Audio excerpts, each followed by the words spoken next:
I would like to note the title of the presentation. Uh, I decided I'm going to talk about the eclipse, but not like a textbook. I'm going to emphasize the seeing of the eclipse, as you will see in my presentation. And I also would like to memorialize my friend David. David was a very dear friend. He was an amateur astronomer, much more avid and mature astronomer than me. And he traveled 3 times to see a total eclipse of the sun in his lifetime. And all 3 times it got clouded. The eclipse was clouded out. The last time was the 2017 eclipse. He went to Nebraska. I went to Idaho. I got to see the eclipse. It was great. And we decided that since I saw it very clearly the first time and he got clouded out for the third time, we decided that I had good eclipse karma. So he and I started planning for the 2024 eclipse immediately after the 2017 eclipse. We were going to find a place with high probability of clear skies. We were going to go together with all his equipment. And sadly, he passed away only a few months ago. So when I go to see the eclipse, we're going to a place in Oklahoma. I will remember David during the eclipse. Let's get right into it. My goals for this talk, I have 2 goals for this talk. One, I'm going to explain why eclipses happen. Now, why am I bothering? You can go on the web and find all sorts of diagrams with penumbra, the umbra, the line of nodes, the Saros cycle. Nah. I'm going to explain why eclipses happen from the point of view of the observer, which makes it much easier to understand what happens when you actually see it. And the second goal is to convince you that you should go see it. It's a unique experience. I have been an astronomy buff all my life, and I had seen before going to see the 2017 eclipse, I had seen hundreds of pictures of eclipses. I knew the physics, I knew everything. I knew exactly what was going to happen during the eclipse. I had no idea how my subconscious and my emotional self would react. It was a unique experience. I had no idea what would happen. It's a life-changing experience almost. It's a once-in-a-lifetime opportunity. I hope by the end of the presentation, you'll be all charged up and you will make arrangements to go see the eclipse. So we're going to talk about things from the point of view of the observer. So let's say that there is this guy that has spent all his life indoors, never been outdoors. One day he goes out at night, looks up, and says, "Wow, we're inside a sphere," because the sky looks like a sphere. So our ancestors also viewed the sky as a sphere. There is a name for it. It's called the celestial sphere. And if you look at the sky, it really looks like you're inside the sphere with all those points of light. So this guy goes outside, realizes that he's inside the sphere with all these points of light. All you have to do is wait like half an hour, maybe an hour at most, and you realize that the sphere does not stay put. The sphere is spinning. It's spinning. It's hinged on the North Star, of course, and it rotates around you. It takes about 24 hours to rotate. Obviously, we now know that it's the Earth that rotates, obviously, that spins around its axis. That's why the sky rotates. But if you're on the Earth and you look up, it just looks like the sphere is spinning. Matter of fact, in ancient times, one of the arguments for why it was the sphere that rotates and not the Earth that rotates inside the sphere is that if the Earth were rotating, there would be these really powerful winds because from your point of view, air pervades everything. It's a reasonable assumption that the sphere is full of air, and if the Earth were spinning, you would feel the wind. So clearly it's the sphere that spins around, and that's what it looks like. So you keep looking one night after the other, and you realize that all these points of light, the pattern is always the same. The sphere rotates, but the relative positions of all those points of light stays the same. except for 5 of them. 5 of them seem to move relative to the other points of light, so we call them wanderers. And if you're Greek, you use the Greek word for wanderer, which is planets. So you have 5 points of light, we call them planets, that do not stay put, they move around. In addition to those 5 points of light that move around, of course, you have 2 very strange objects. You have the moon and the sun. They're not points of light. They're much brighter than all the other points of light. Matter of fact, the moon is so bright that when the moon is out, most of the stars are really impossible to see. The glare of the moon washes out all but the strongest stars. And the sun, of course, is a lot brighter than the moon. When the sun is out, you cannot see any stars. You know that the stars are there because as the sun sets, very shortly after it sets, all the stars that were behind the sun in the celestial sphere start to appear. So you know that the celestial sphere is there, the stars are there, you just don't see it because the sun is so bright. And as I said, the sun and the moon, much like the planets, they move around. They don't stay put. They move around in the celestial sphere. So let's look at how they move. Let's talk about the moon. The moon goes around the Earth. The moon goes around the Earth in a circle. And it's not a circle like this. It goes around a circle where you, on Earth, you're the center of that circle. So the moon clearly moves around you, and at least when it comes to the moon, you're in the center. Well, as I said, it's a circle centered around Earth, and it takes about 27 days for the moon to go fully around in its circle. And, well, it's not an exact circle. It is circled, but there are imperfections. For one thing, the moon, as it goes around in the circle, sometimes it's closer to the Earth, and it looks bigger. It's very clearly visible if you pay attention. Other times, it's a little bit further than average from the Earth, and it looks a little smaller. And that has consequences when it comes to eclipses. Oh, and the circle wobbles. So not only is the circle not perfect, but it wobbles. It takes about 18 years to go through a full wobble. So it's kind of a circle. It's approximately a circle. Let's talk about the sun. What does the sun do? The sun goes around the Earth. Is anyone objecting to that statement? Wait a minute. What happened to Copernicus? Copernicus told us that it's not the sun that goes around the Earth, it's the Earth that goes around the sun. Remember, we're looking at things from the point of view of the observer. And from the point of view of the observer, the sun does exactly what the moon does. It goes around you. You are in the center of the circle of the sun, too. By the way, the planets also go around, and you're in the center. It is when we think about how our ancestors viewed the universe, and they didn't realize that the Earth was not the center of the universe, it is actually a very natural assumption. You have the sphere, and you're in the center. The moon goes around like this, you're in the center. The sun, same thing. Obviously, the Earth is the center of the universe. It's not such an unreasonable assumption. So from our point of view, the sun goes around, and it goes around the Earth, as we said. It's a circle centered around the Earth, as we said a moment ago. It takes about 1 year to go around. That's important. It's a lot slower than the moon. The moon goes around in 27 days. The sun goes around in 1 year, give or take. And the circle of the sun is almost exactly, but not quite, the same circle as the moon. Almost exactly.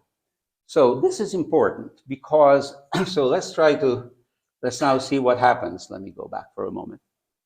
The moon goes around this way, you're in the center. The sun goes around, same circle. If it were exactly the same identical circle, since the moon goes around so much faster, the moon periodically overtakes the sun. You do the calculation, the moon overtakes the sun every 29 and a half days, which is the period for the phases of the moon. When the moon overtakes the sun, if it were exactly the same circle, the moon would hit the sun. But it's not exactly the same circle. So sometimes the moon goes on one side of the sun, sometimes the moon goes on the other side of the sun. But from time to time, the two paths are aligned just right, and the moon hits the sun. When that happens, you get an eclipse. And the reason is that the moon is closer to the Earth than the sun. So when the moon hits the sun, quote unquote, hits the sun, I'm being a little loose with terminology there, the moon comes in front of the sun. Now, one thing that we all noticed when you look at the sun in the sky, it's a disk, yay big, and the moon is just about the same size. So, and remember, the moon, however, sometimes it's closer, sometimes it's further, so sometimes it's a little bigger, sometimes it's a little smaller. When the moon goes in front of the sun, if it happens at that moment that the moon is a little bit bigger, it's a little bit bigger than the sun, and it blocks the sun completely. That's a total eclipse of the sun. So when you are watching a total eclipse, you will see the sun and you will see this black disk, which is the moon, slowly come in front of the sun. And if you wait long enough, that black disk will obliterate the sun completely. I wanted to introduce this term because you may see it, the ecliptic. So the path, where the point where the path of the moon intersects the circle of the sun, as I said, you can have an eclipse, if the sun happens to be there, of course, and that's why the circle of the sun is called the ecliptic. You may see this term when you look around at things on the internet. This is the end of the first part of this presentation, in which I quickly explain what an eclipse is and why they happen. Are there any questions before I move on to the second part? Feel free to ask questions later. No question is too stupid, by the way. So now we're going ahead to the second part of the presentation, in which I hopefully will convince you to make arrangements. There's still time to make arrangements and go see this eclipse. This is a video that my friend Peter, who's standing there manning the camera, he pointed it out to me, and it's absolutely great because it highlights, it emphasizes better than even I could do why you should go see the eclipse. Let me just tell you, make a quick observation. In talking about the total eclipse, it happens rather frequently that I talk to people and I ask the question, have you ever seen a total eclipse of the sun? And the very normal answer that I get almost all the time is, let's see, I think I did. Wasn't there a total eclipse in 20? Once the answer starts with those words, I know that I have never seen a total eclipse of the sun. As you will see in the video, if you have seen a total eclipse of the sun once in your life, your reaction is very different, and in all likelihood, you're hooked. And as has happened to me, I will see many more eclipses of the sun in my lifetime because I can't resist the desire to travel and see them. So let's take a look at the video.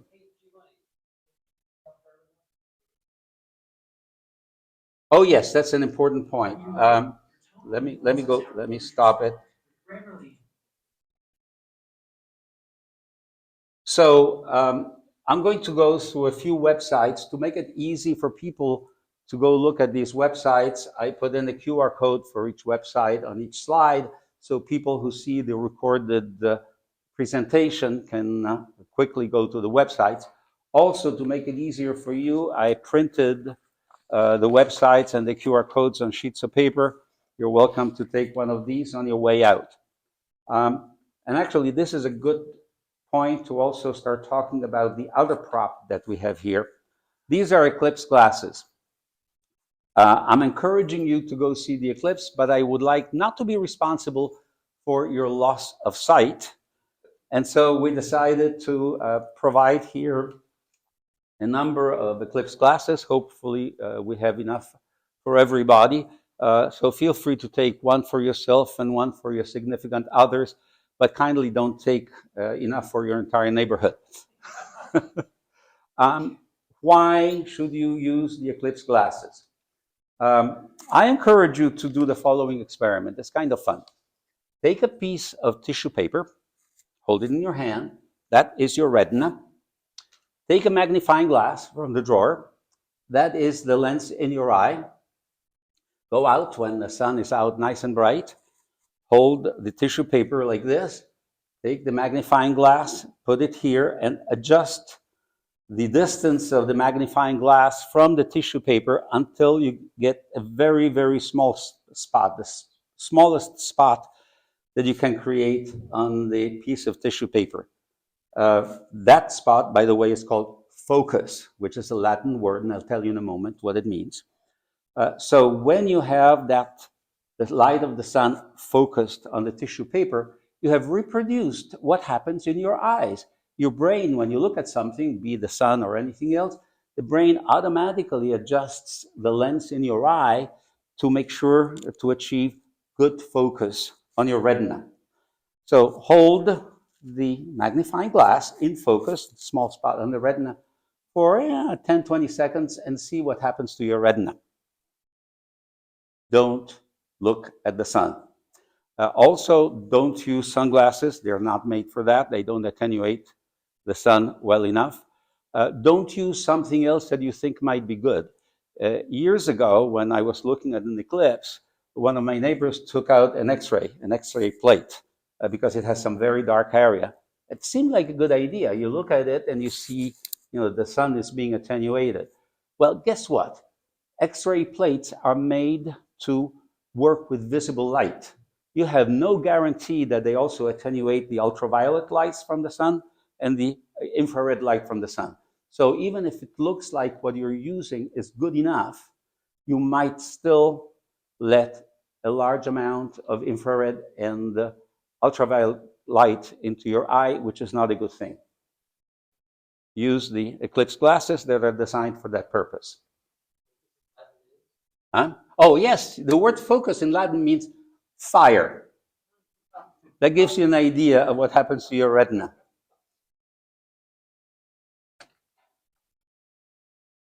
Have you ever doubted something and you're like, yeah, I hear people talking about that, but then you experience it and you're like, okay, I'm a believer. I'm in. I'm all in on this.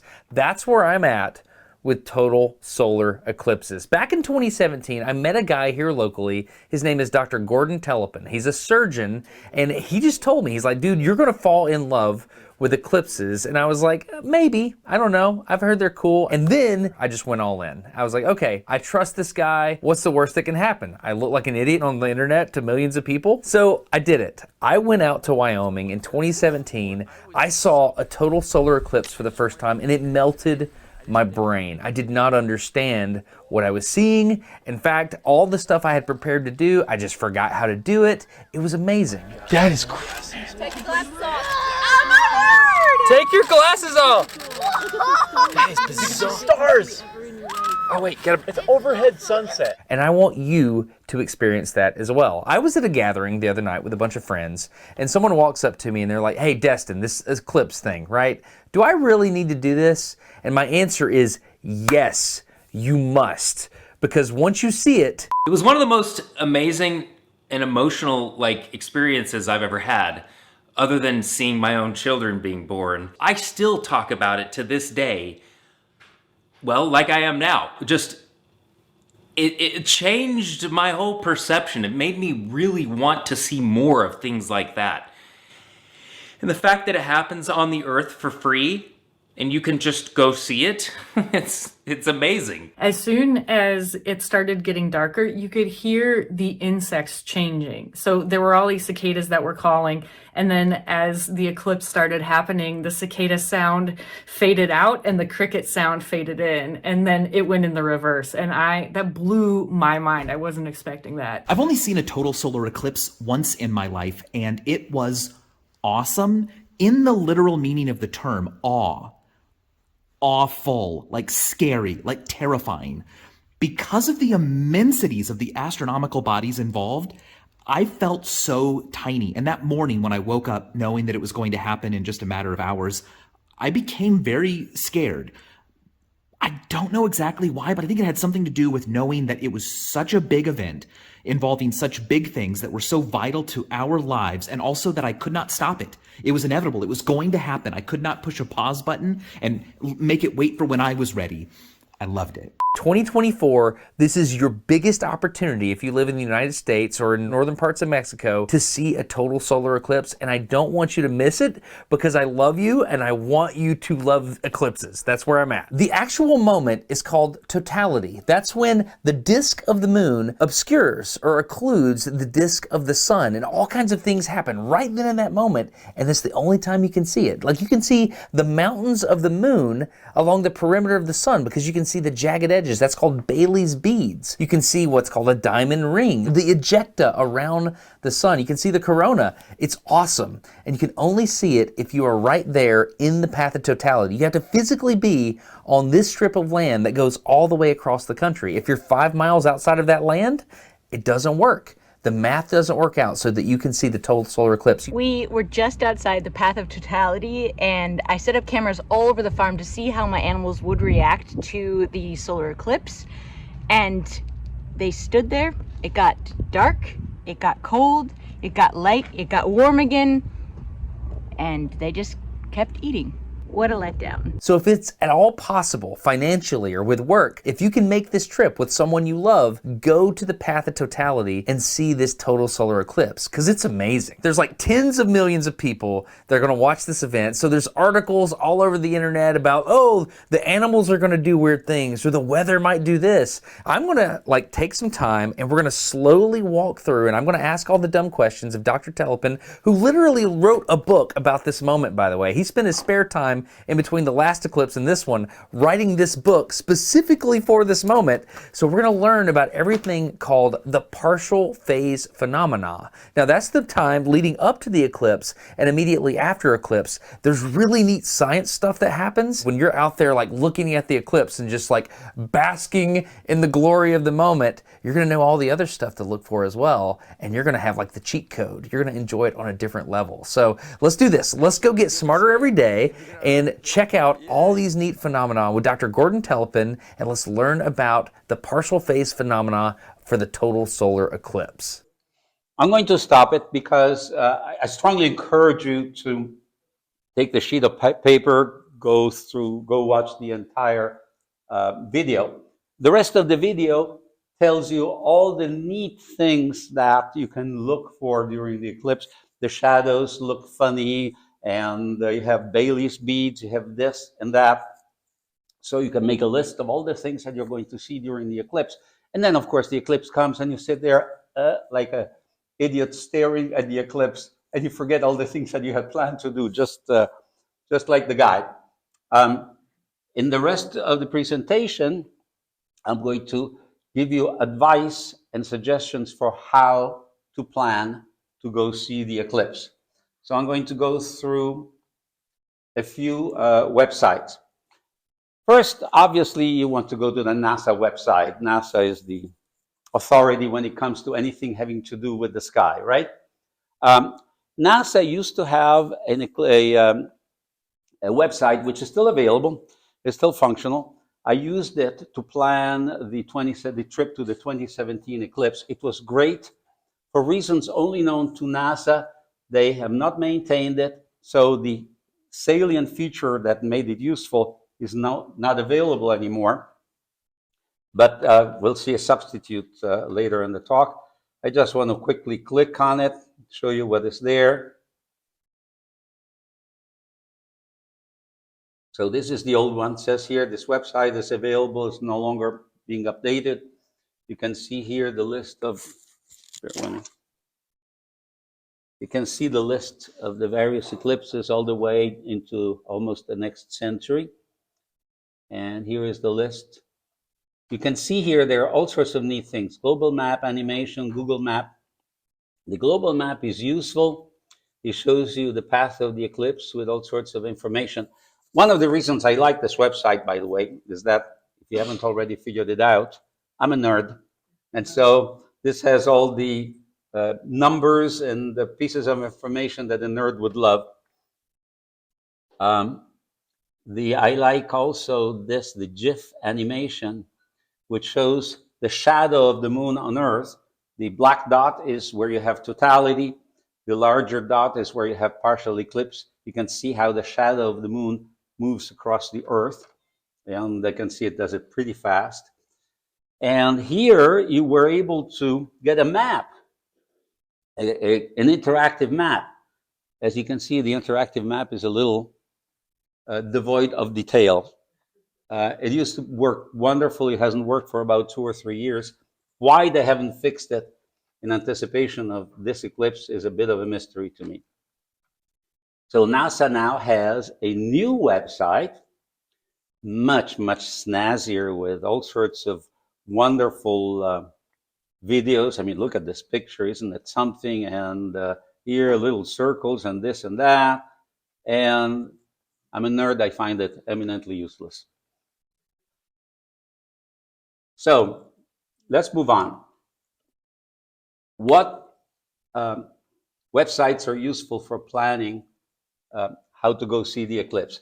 This is probably the ultimate website about the eclipse. It's particularly strong with information about the climate and weather to expect for the eclipse. I'm going to scroll down quickly and then focus on a couple of these images. As you can see, there's a lot of information, tons and tons and tons of data.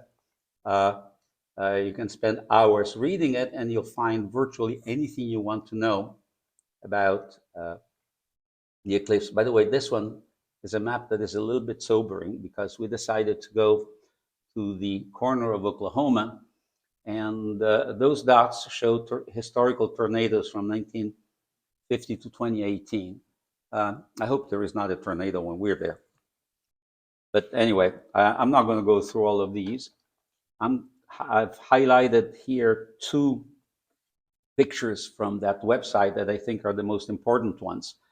This is a map of the path of the eclipse. You can see where it goes. You can start planning here which places might be suitable, but we'll talk more about it. This is the track. And the other one, very important one, is this one. This tells you the probability, the average cloud amount here. It says in the bottom right, average April cloud amount along the central line of the total solar eclipse. So when I looked at this, at first we decided, okay, fine, we're going to Torreon, Mexico. Then we changed our mind. We decided to stay in the United States. We ended up selecting a place in Oklahoma. So the odds of seeing the eclipse are going to be about 50-50. We'll find out if we get lucky again. Closer to here, if you go to Quebec or Canada, it's not so good. It's an 80% chance of cloud. But this gap here between Cleveland and Rochester in upstate New York is not that bad.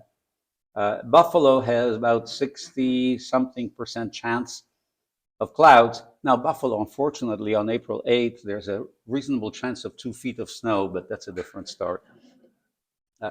So from the cloud point of view, if you want to go see the eclipse without having to hop on a plane and go somewhere, this area here is actually the most reasonable place to pick. Do not go to Lima, Ohio. So how do you do the detailed planning? As I said, the old NASA website had those nice interactive maps. They're no longer available. But this Frenchman who has essentially reproduced that capability. It's a wonderful website. They're really, really useful for planning trip to the eclipse.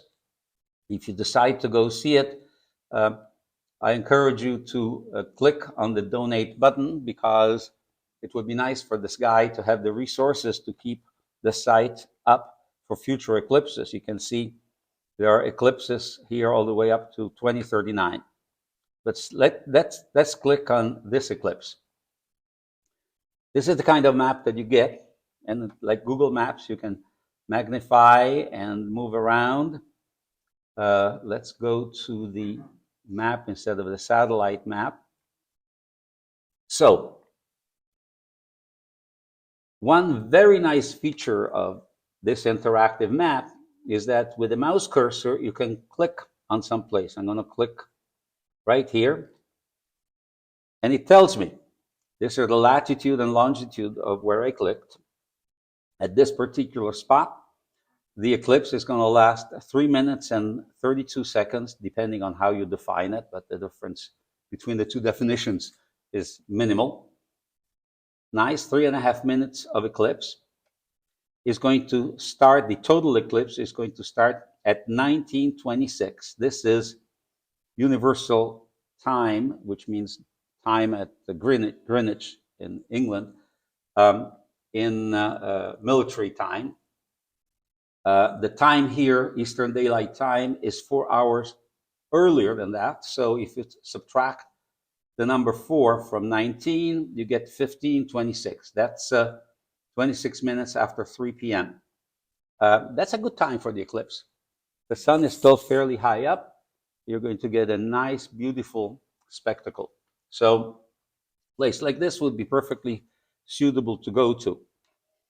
Now, you want to be within the band, as the woman was saying about the animals before. If you're out of the band of the eclipse, you may get a 99.9% eclipse, but you do not get totality. I remember, so when we went to the 2017 eclipse, after the eclipse, I was looking at one of these forums on the internet where people were sharing their experience of the eclipse. And most people had comments like the ones that you saw in the video about how awesome and so on and so forth it was. I remember a posting from a woman that said, I don't understand what the big deal is. I live in a place where we had 99.9% eclipse. And to me, it was a nothing burger. That's the expression that she used. And she's right. 99.9% eclipse is a nothing burger. Why? The human visual system, your eyes, are extremely good at adapting to varying levels of light. When you go see the total eclipse, of course, on the way to the total eclipse, you experience a 90% eclipse, a 95% eclipse, a 99% eclipse. I can assure you, 20 seconds before totality, you don't even notice that the light is so dim because your eyes have adapted to the varying light. And yeah, it's not as bright. The sun is not as bright as it was an hour ago, but yeah, it's a little bit different. Everything looks pretty much the same, and you don't notice anything special.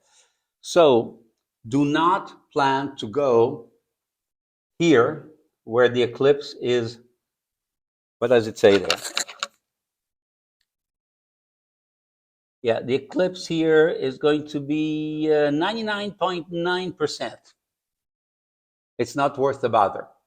If you happen to be here, just get in a damn car and drive another 10 minutes into the path of totality. The difference is humongous. However, like night and day, that's exactly right. However, it would be nice, of course, to be in the center, but it doesn't make that much of a difference. Essentially, the center 2/3 of this band are roughly equivalent. Let me click again here. As we said, it's about 3.5 minutes here. If I go here, which is 2/3 of the way to the edge of the band, you get 2.5 minutes. Okay, so maybe you want to go a little closer, but 2.5 minutes of totality, you give up 1 minute of totality. The important point is that you go see the eclipse. One good piece of advice that they give, among many others, in that website, the Eclipsophile website, is this. They note that weather forecast from one day to the next is very, very accurate nowadays. So they say before the evening before the eclipse, go look at the weather forecast. If it turns out that your area where you are or where you're planning to go is going to be clouded out, see if there is some other place within 2 or 3 hours of driving that does not have clouds. Very good advice. So for you guys, if you haven't already made plans to go see the eclipse and you decide to start making plans as a result of this presentation, what I would do if I were in your shoes is go to Albany and spend the night before the eclipse in the Albany area. Why? You certainly don't want to drive all the way on the day of the eclipse. Keep in mind that the driving time that you see on Google Maps for the itinerary, you have to double it on the day of the eclipse. When we were in Idaho, my kids had flights. 2 of them had to go back that evening. Well, they didn't succeed. We got flights with what we thought was plenty of time to get to the airport. 4 hours of driving time from where we were to Salt Lake City turned into 9 hours of driving time after the eclipse. So keep that in mind. You don't want to miss the eclipse because you don't leave enough time to drive to the path of the eclipse. On the way back, if it takes extra time, you're going to be annoyed, but at least you got to see the eclipse. So what I would do is sleep in the Albany area and then look at the weather forecast. And from here, the day of the eclipse, you can drive north into Plattsburgh area or west toward Rochester or Oswego or any one of these places that are well inside the path of the eclipse. See which ones are clouded, which ones are not, and make the decision that way. Another reason to sleep in a place like Albany is that the odds of finding a hotel room inside the path of the eclipse at this point are they're easy to calculate. They're 0. So there you have it. What else?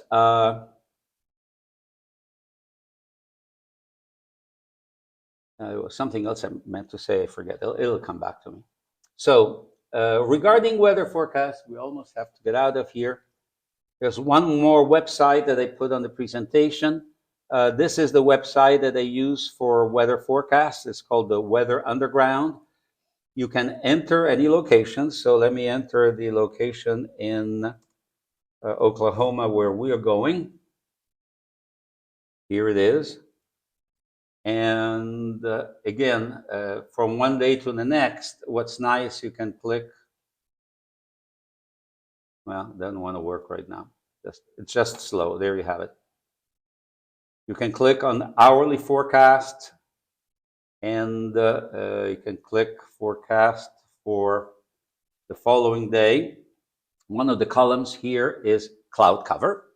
Very useful piece of information if you're planning for the eclipse.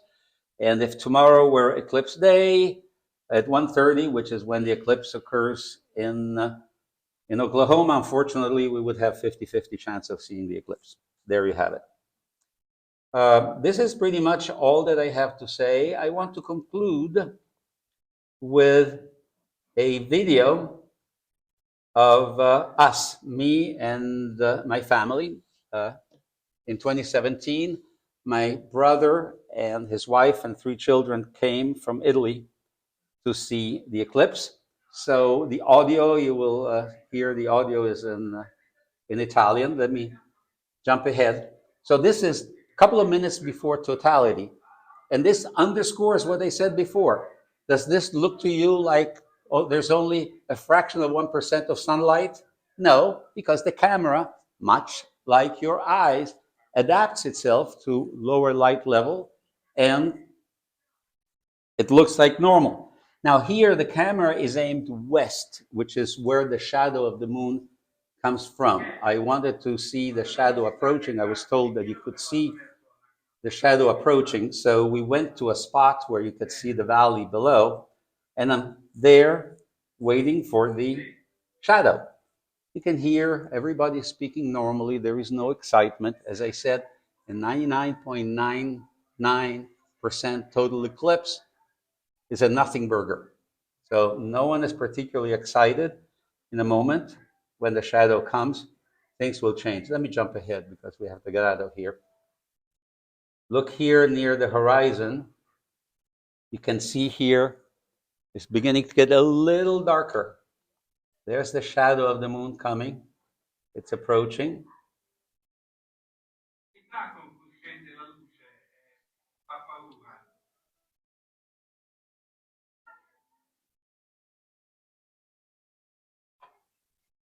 There's a shadow. You see the darkness approaching?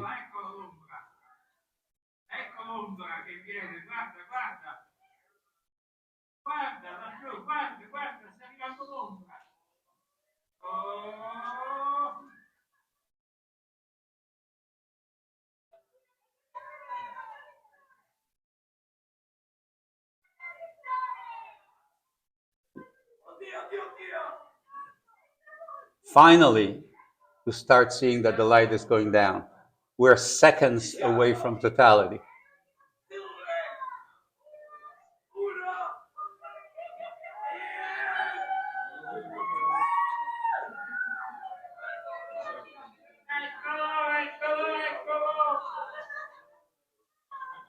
This is the point where I dropped the camera and I forgot all the other measurements and things that I was going to do.